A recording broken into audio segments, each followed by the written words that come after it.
अहो यशवंता दिनांच्या नाथा, तू माझी माय प्रकाश दाता. हे यशवंता, मी तुझी, तू माझी माय, मी तुझं लेकरू.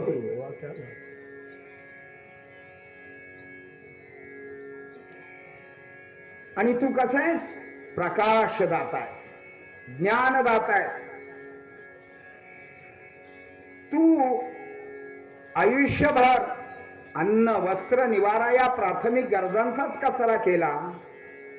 तू चिंध्याधारी संकटहारी परी वेडेबिया माझी दडे. वरून वेडेपणाचं पांघरून घेतलेला तू ज्ञान सूर्य, भक्तांची संकट मात्र हरण करण्यासाठी हाके सरशी घाली उडी, हाके सरशी घाली उडी. धावूनी या बंध तोडी, धावूनी या बंध तोडी, धावूनी या बंध तोडी, धावूनी या बंध तोडी, धावूनी या बंध तोडी, धावूनी या बंध तोडी, धावूनी या बंध तोडी, धावूनी या बंध तोडी.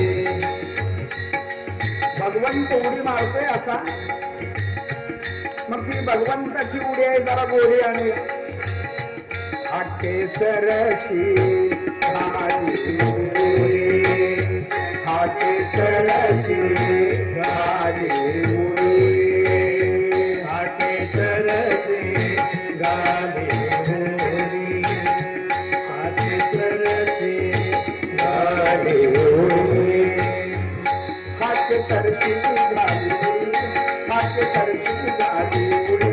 धावूनी या बंध तोडी, धावूनी या बंध तोडी, धावूनी या बंध तोडी, धावूनी या बंध तोडी, धावूनी या बंध तोडी, धावूनी या बंध तोडी, धावूनी या बंध तोडी, धावूनी या बंध तोडी. तू चिंध्याधारी संकटहारी, तू शिवशक्ती ब्रह्मा मुरारी. तू कसा आहेस? अवतार कोणाचा?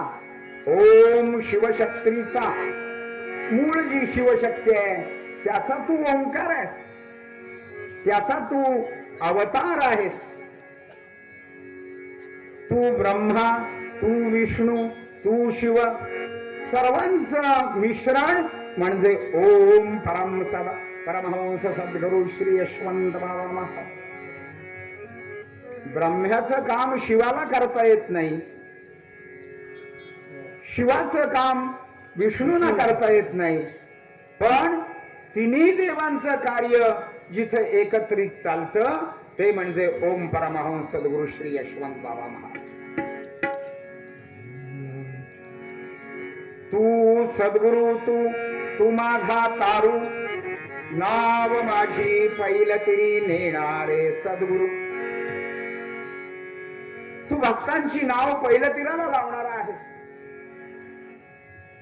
भक्तांच्या नौकेचा तू नावाडी ज्या वेळेला होतोस गुरुराया, ती नौका पैलतीराला लागणारी यात शंकाच नाही. जलातील ओंडक्यावर कितीही जणांनी बसा, तो ओंडका जसा पैल पार लावणार तसा तू श्री गुरु आहेस. आणि हे गुरुराया, म्हणूनच तुला मी एक बालक म्हणून विनंती करतोय. तुझ्या बागेतील मी एक फूल, तुझ्या बागेमधलंच एक फूल आहे. चंपा, जाई, जुई, चमेली, गुलाब, मोगरा, कोणतंही का फूल असे ना, तुझ्या बागेतील मी एक फूल. आणि माझी एकच इच्छा आहे, तुझ्या चरणीची होऊ दे धूळ, तुझ्या चरणीची धूळ होऊ देत, तुझ्या चरणीची धूळ माझ्या मस्तकी लागू देत. संत चरणरज लागतास वासनेचे बीज जळून जाय. मग राम नाम उपजे आवडी, सुख घडो घडी वाढो लाडी. इतकं संत चरण रज महत्वाचं आहे. आणि त्यांच्याच चरणाची धूल होऊन जर आपण बसलो त्यांच्या चरणाला, तर याच्यासारखं भाग्य कोणतं आहे? तुझ्या चरणीची होऊ दे धूल. आणि शेवटी हे फूल, ते फूल आता तव चरणी, आता तेच फूल तुझ्याच चरणी लीन व्हावं. मला बाकी काही मागणं नाही. वर्णन करणाराही अभंग आहे, मागणी पर ही अभंग आहे. असं या अभंगाचं वैशिष्ट्य. आज गुरुपौर्णिमेच्या निमित्तानं हा अभंग निवडला आपण. गुरुपौर्णिमा म्हणजे गुरु ऋणातून उतराई होण्याचा दिवस, गुरु आशीर्वाद प्राप्त करण्याचा दिवस, गुरु मार्गदर्शन घेण्याचा दिवस, गुरु पूजन करण्याचा दिवस. आणि ही प्रथा केव्हापासून सुरू झाली तर आद्य गुरु ज्यांना आपण संबोधतो व्यास महर्षी. कारण या व्यासानी या जगामध्ये एवढं लिहिलेलं आहे, एवढं लिहिलेलं आहे. व्यासांचं उष्टच सारा, व्यासोशिष्ट उष्टी. हा म्हण हा अपभ्रंश जरी झालेला असला, व्यासो ओष्ठित, ओठामधून त्यांच्या आलेलं, किंवा व्यासांचं उष्ट. 4 वेद, 6 शास्त्र, 18 पुराणे, कितीतरी लिखाण व्यासांनी करून ठेवलेलं आहे. म्हणून या व्यासांची पूजा केली जाते. तेव्हापासून ही गुरुपौर्णिमा. आणि या गुरु ऋणातून उतराई होण्याच्या दृष्टीनं आपण काय करू शकतो? त्यांचा प्रसाद ग्रहण करू शकतो, त्यांना दक्षिणार्पण करू शकतो, त्यांचं दर्शन घेऊ शकतो, त्यांच्या अंगणातली धूळ आपण झाडू शकतो, दगडगोटे वेचू शकतो, कागद कपटे वेचू शकतो. एवढं आपण नक्की करू शकतो.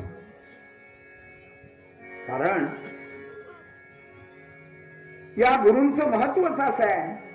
गुरुर ब्रह्मा गुरुर्विष्णू गुरुर्देवो महेश्वरा गुरु साक्षात परब्रह्म तस्मै श्री गुरवे नमः. ब्रह्मा विष्णू महेशाचे रूप माझा गुरु, देव आणि गुरु नका भेद करू. देव आणि गुरु मध्ये कसला भेद करता? काही कारण नाही भेद करण्याची. तो साक्षात ईश्वर म्हणजे चालता बोलता देव म्हणजेच गुरु होय. दगडाचा देव मार्गदर्शन करू शकणार नाही. म्हणून देवानी गुरु रूपामध्ये जन्म घेतलेला. गुरुपासी देव आहे. वारंवार सांगू काय म्हणा, गुरु पासी देव आहे, गुरु पासी देव आहे, गुरु पासी देव आहे, गुरु पासी देव आहे,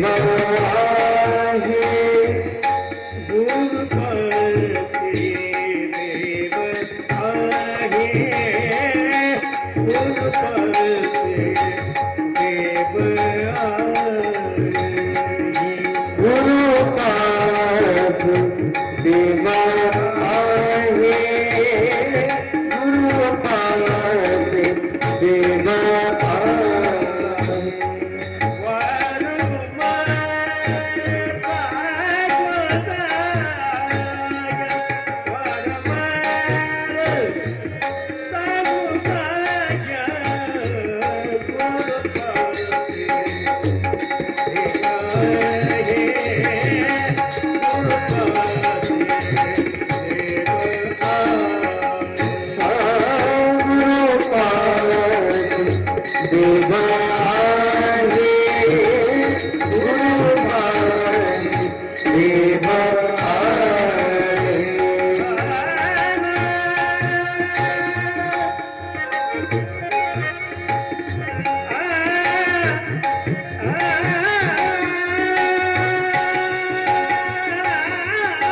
गुरु शिवाय देव बघणं दुरापास, अशक्यच नाही, अशक्यच.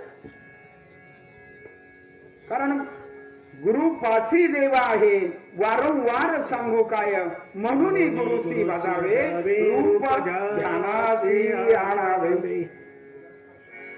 चालता बोलता परमेश्वर म्हणजे गुरुच होय. आणि एखाद्या गुरुपासून रागवून दूर जातो, पण तो केवळ आणि केवळ आपल्या पायावर दगडच मारून दे,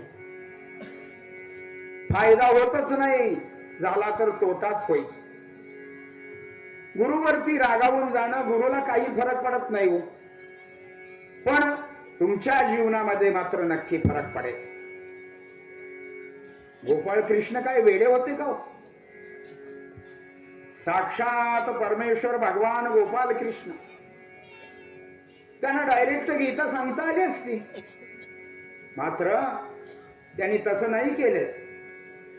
मध्य प्रदेशातल्या उज्जैनी नगरी मधल्या गुरु संदीपनी ऋषींच्या आश्रमात ते गेले. आणि संदीपनी ऋषींच्या आश्रमामध्ये सुदाम्याबरोबर शिकले. त्यांनी तिथं आपला बडेजावकीपणा मिरवला नाही. पैसा होता, सत्ता होती, ज्ञान होतं, साक्षात परमेश्वर होते, पण विद्यार्थ्यासारखे जगले. त्यांना म्हणता आलं असतं, ओ गुरु महाराज तुमच्याकडे किती ज्ञान आहे, तुम्ही मला एका महिन्यात तो कोठा पूर्ण करून द्या, वाटेल तेवढी फी घ्या, पण एका महिन्यात कोठा पूर्ण करून घ्या, तेवढं म्हणता आलं असतं, तेवढं ज्ञान होत. पण नाही, गुरु आज्ञेबाहेर कृष्ण सुद्धा गेलेले नाही. त्या कृष्णांना सुद्धा गुरूंची भुरळ पडली. प्रभू रामचंद्रांना सुद्धा वशिष्ठांच्याकडे जावं लागलं.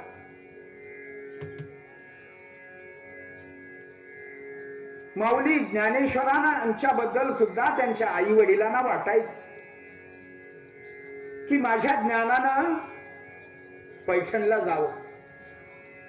पैठण त्या काळातलं मोठं विद्यापीठच होतो. आचार्य आणि प्राचार्य तिथंच मिळायचे.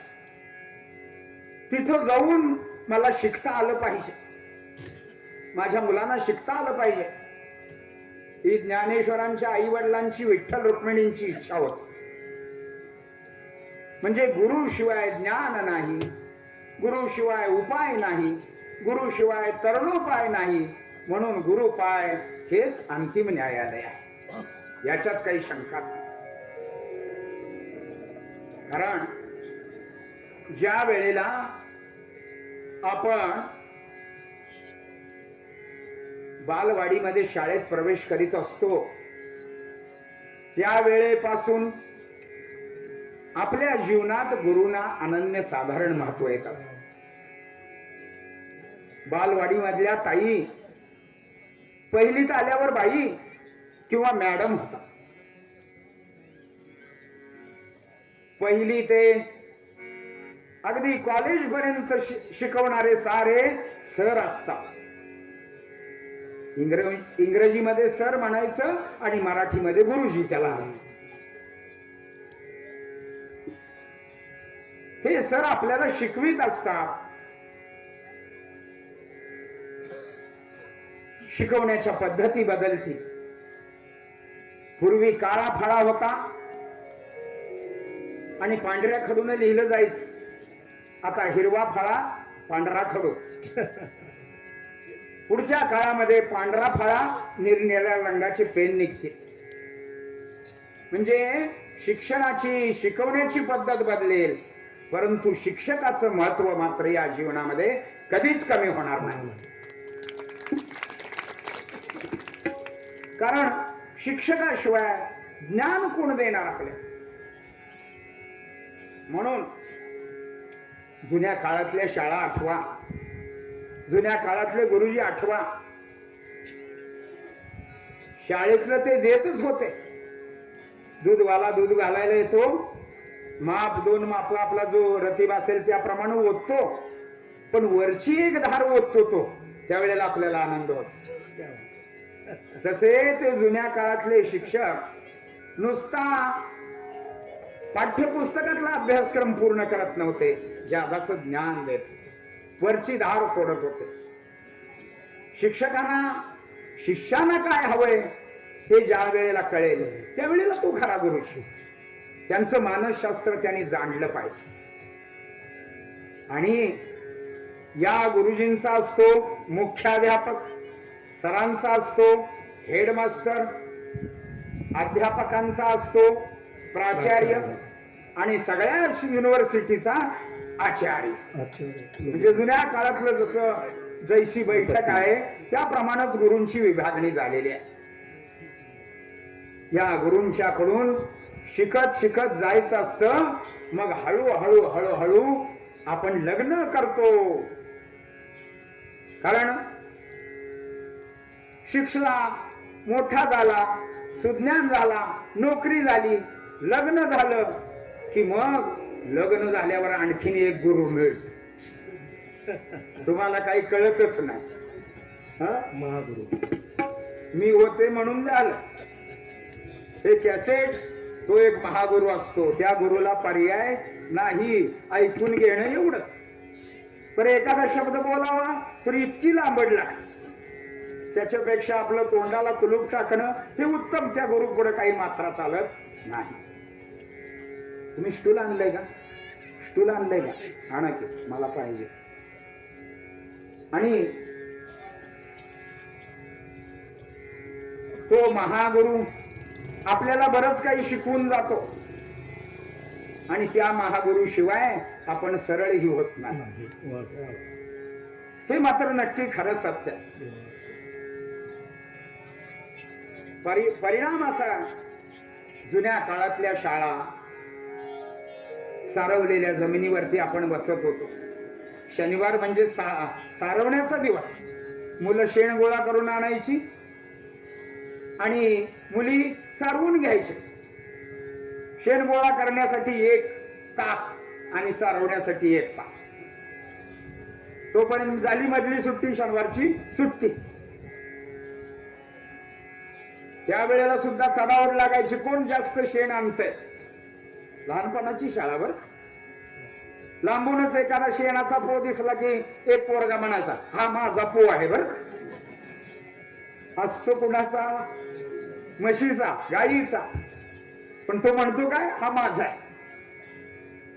आणि मग अशी गंमत जम्मत करत करत करत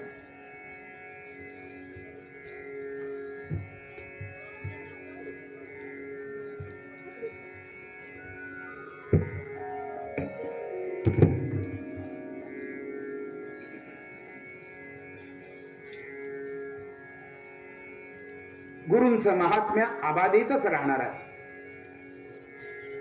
वऱ्हाड निघालं लंडनला म्हणून एक प्रयोग होता. त्याचे सादर करते माझ्या अंदाजानं लक्ष्मणराव देशपांडे. गुरूंचं महत्व काय आहे मी तुम्हाला सांगतोय. वऱ्हाड निघालं लंडनला आणि त्यांचा तो प्रयोग लंडनला एकदा झाला.